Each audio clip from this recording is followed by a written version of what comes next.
When one wakes up in the morning, one of the first things one does is fill these 7 offering bowls.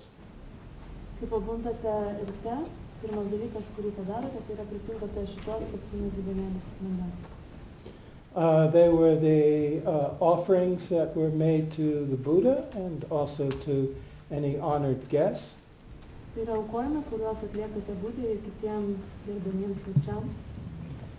Originally in India, different substances were put in there, including rice.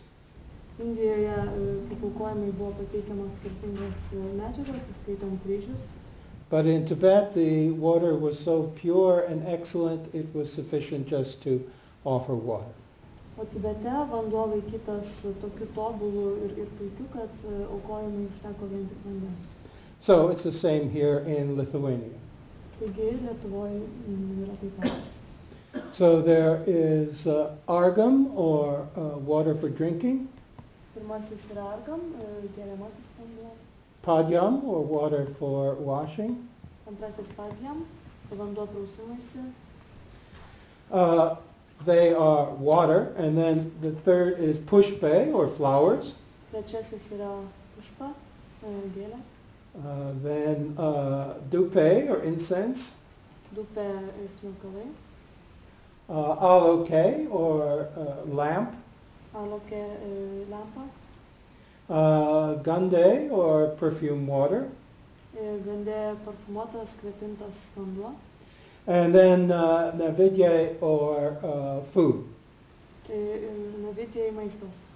In ancient India, this was what was presented to an honored guest at your house. Senovės Indijoje visi šitie dalykai būdavo įteikiami svečiui atėjus į namus. The 8th offering is shabda, or music. Aštuntasis aukojimas, auka yra šabda, muzika. To entertain your guests. Svečių linksminimui. But that's not symbolized by a bowl of water, but usually by some symbols on the altar somewhere. Bet tai yra reprezentuojama nebe per dubenėlį, bet per zvambaliukus, skambaliukus.